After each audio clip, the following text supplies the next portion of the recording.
Hello, this is Brian Calley coming to you from SBM headquarters in downtown Lansing. Thank you for joining us today for the Small Business Briefing. Hi, everyone. Sarah Miller, Vice President of Marketing and Strategic Communications on this sunny October Monday. Thanks for joining us.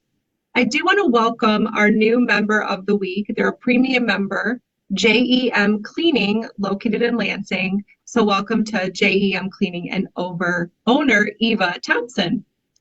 So October is Cybersecurity Awareness Month. It's a topic SBM is passionate about. We really want to work to help small business owners learn how to prevent data breaches. And so, Brian, we have a special guest on today's show. Yeah, not just a special guest because it's part of an SBM partnership, but also an extra special guest that our viewers will recognize. That's Rick Snyder. So Governor Rick Snyder, and also the CEO of SensCy. So Rick, thanks for joining us today. And October, we thought this would be a good time to cover. October is Cybersecurity Awareness Month. And maybe let's start out with that in terms of explaining the importance of Cybersecurity Awareness Month. Well, Brian, it's great to be with you and Sarah. I mean, we're old colleagues, so it's wonderful to be talking about an important topic, though, too. This is National Cybersecurity Awareness Month. It's the 19th year, and it's something that's only becoming more important. Cybersecurity has been viewed as one of the greatest risks in our world. If you go look at the background and the experience of people around the world, they did some polling. And last year, it even came out higher than COVID, believe it or not, in terms of the risk profile. And all of us have experienced this in some fashion, whether it's at work or at home. Just look at your email, and you know you have phishing email in there of people trying to get information from you. This isn't going to get simpler or better. So Cybersecurity Awareness Month is the month. Let's make a bigger deal of it. Let's try to get people's attention because too often people just sort of pretend it's not going to affect them. And so this is the month to say, okay, I'm going to do something. It's sort of like that month after the holidays where you ate too much turkey or you had too much other stuff, and it's time to get on that diet or work out. This is Cyber Month. All right, great analogy. So and we know they're becoming more frequent. We get these phishing scams and trying to get you to click on links, but also so they're becoming more frequent, but also becoming more sophisticated. Just give us a sense for the types of things that are happening out there. Yeah, absolutely more sophisticated. I'll give you a new one that we just started identifying. We were running across, and it's not just about email now.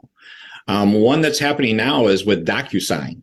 And many of us have done that, where you get an agreement, or if you're doing a real estate closing, it's all electronic now. And you go through and you get this thing from DocuSign, and you go through and put your electronic signature. They're now spoofing that, where it's not really DocuSign. And they're looking at real estate closings, for example, and they'll send you something saying, hey, yeah, everything's good, except you forgot to sign a couple places. So will you sign this one more document? And as soon as you sign, they've got you. So that's an illustration of how this is just becoming more sophisticated and more difficult to, spot what is really a fake. So that, it's interesting is they becoming more sophisticated and having an understanding. There's real estate transactions. There's some public information on that. And so to be able to use that and then to go after you, it's very convincing. It's very believable. I think a lot of us have been through closings, and you had to sign a bunch of places, and it's like, oh, you missed one. Like, that's such a common thing, and the cyber criminals know that. So our membership, of course, small businesses, 30,000 small businesses across the state, and this is really an issue where large businesses might have whole departments of people, IT people for it, but wouldn't small businesses probably be at a higher risk? Absolutely. And that's the tough part about all this. Large organizations, quite often, it's not just IT people, but cybersecurity people, because there is a difference. Someone that specializes in cyber has a skill set to really know what to look for and know how to go out in the marketplace. And usually what large companies do is they have cybersecurity people that will go out and buy multiple elements of a solution and put them all together. And that's how they're going to protect themselves. If you don't have a sophisticated IT staff, or if you have limited IT staff, to be blunt, most of the time you just don't know what to do, or you know how to do parts of it.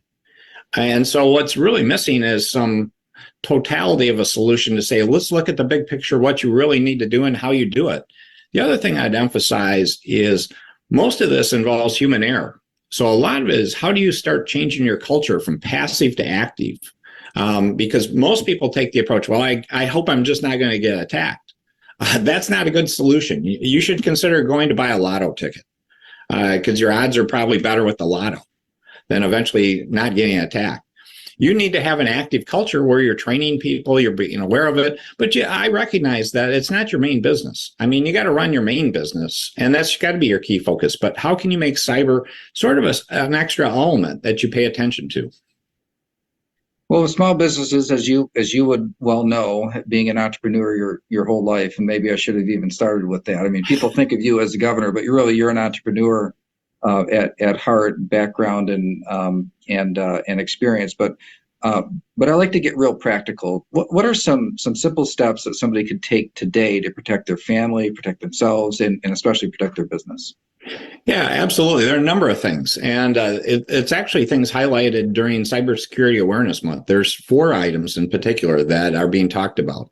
The first one is really simple. Update your software. And usually there's a setting you can put on automatic. So it'll automatically do those updates. A lot of people may not have turned that on. Just go turn on automatic updates. And then I would encourage you to make sure it actually did update, because sometimes even when it says automatic, it doesn't really happen. But you should have auto updates on. The next thing are strong passwords that are these complex ones. And I know they can drive you crazy to say, I can't remember all these things. Well, come up with your own system or get a password manager to help you get through that process. And one thing I'll tell you, besides just strong passwords, don't reuse a password. Because too often you think, okay, I got this cool password, I'm going to use it for a whole bunch of accounts. Well, the problem is if one of those accounts has a data leak, they've got your password, and then they'll try it on all your other, they'll know your name and they'll know your password, and they'll try it on all your other systems and get you that way. So strong password, don't reuse it. The next thing is in terms of multi-factor authentication, that's that thing where if you turn it on, and you can turn it on your devices or software packages, it's going to send you a text before it really lets you in to say, here's a text message, you have to enter that code. It's 2 steps. And that makes a big difference in terms of protection. And then finally, learn how to spot a phishing email. And easy ones are, if it's too good to be true, or they're trying to scare you, and it involves any kind of personal information, do not click on it, do not open it. And the best thing to always do if you have any doubts is separately contact where it came from. Call them, send them an email, ask them, did you actually send me this? And until that happens, don't click. And usually what I ask people there is, when you get busy, you're clicking one right after another. Add that 3 or 4 second delay before you click on something, because too often people know they're making a mistake after they've clicked. They'll go, oh my God, I shouldn't have clicked on that. Spend that extra time up front rather than waiting till it's too late. Yeah, great advice. So how about misconceptions about cybersecurity? Yeah, there are a couple. One is what I talked a little bit about, is you think you're just one of the masses and you can hide. And you can sort of get away with it. They haven't bothered me yet. I'm going to be okay. They're going to find everybody. And they are, because it's no more work to go after 1 million people than one person for the bad guys. So they're going to find you sooner or later. So you can't just sort of hang out and say, well, I'm going to get by. They're after the big guys. They're after other people. The other one is recognizing the best cybersecurity protections you're probably going to do involve humans and real people doing things. It's not a technology thing. Most of the successful cyber attacks happen because somebody clicked on something, didn't do an update, didn't do a number of the things we just talked about. So I really encourage people to get on board with things like that in terms of recognizing you control most of this yourself, or within your organization with your people, and take that extra step to get that active culture. Yeah, no substitute for people really thinking about it and talking about it. And in some cases, actually with us here, we even have practice, and like a lot of other kind of disasters and things that you practice for. that this is one of those areas as well. Well, I really thank you for being on the show. We'll put down in the comments a link to our page that describes our relationship with SensCy as well, a company that can really help small businesses to be prepared and ready for all the challenges that come ahead. And Rick, thank you so much for joining us today and sharing your insight. Well, it's great to be with you. And besides Halloween, now add Cybersecurity Awareness Month to your October list of things to think about. It's great being with you and partnering with you because this is important stuff. And this is the kind of message we need to talk about. So thanks. All right. Thanks so much. Yes, thank you. All right, Brian, it is Monday, which means it's Data Monday. And so today, I think you want to take a deep dive on labor stats and see how Michigan ranks. Yeah, so what I want to do, the Department of Labor, the Bureau of Labor Statistics came out with the September numbers.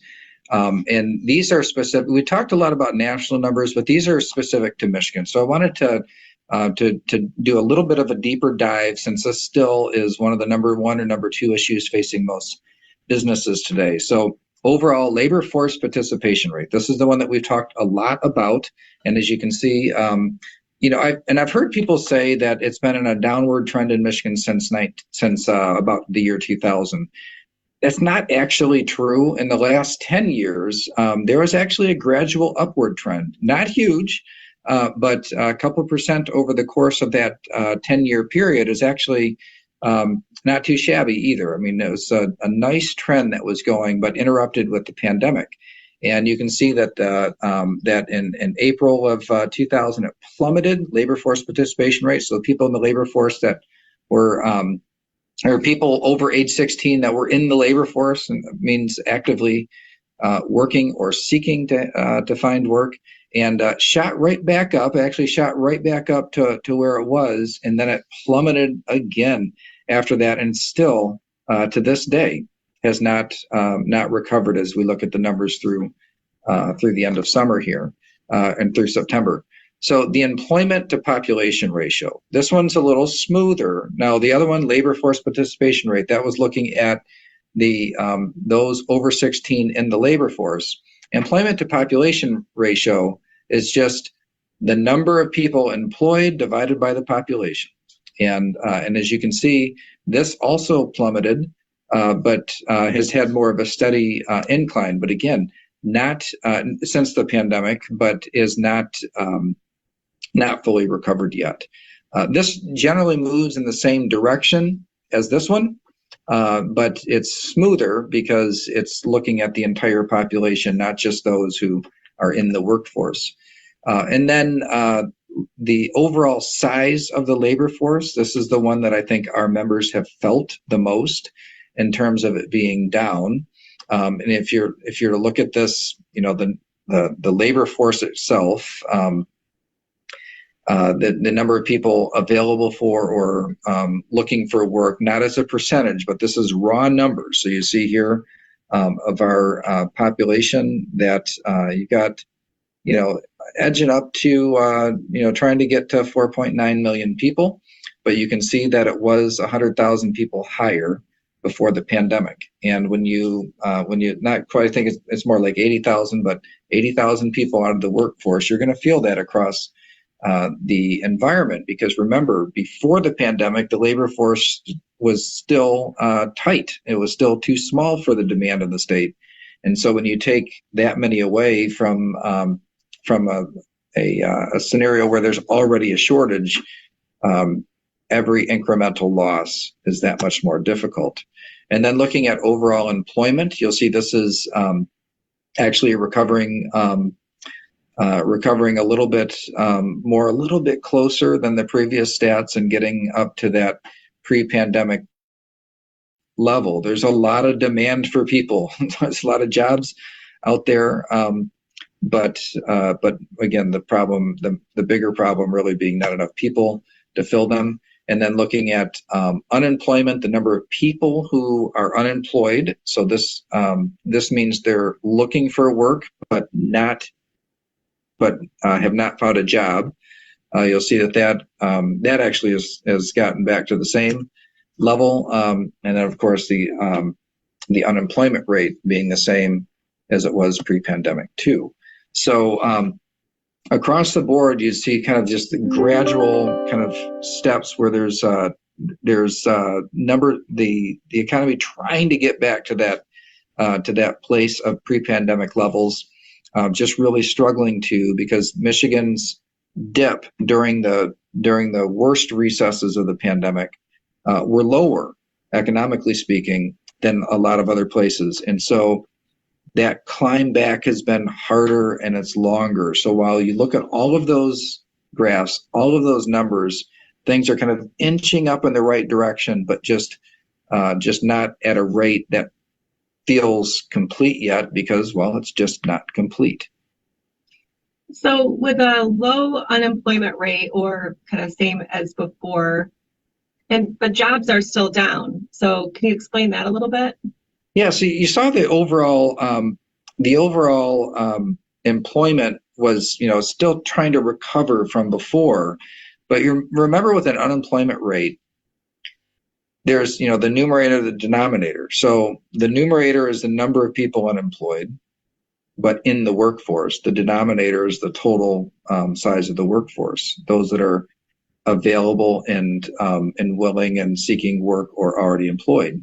And so when people exit the workforce, that means that the denominator of that fraction got smaller too. So what happened was, while the jobs are less by about 82,000 compared to before, so about 82,000 fewer positions filled today, that number is smaller, but the size of the workforce and the denominator, that also got smaller, proportionally by about the same amount.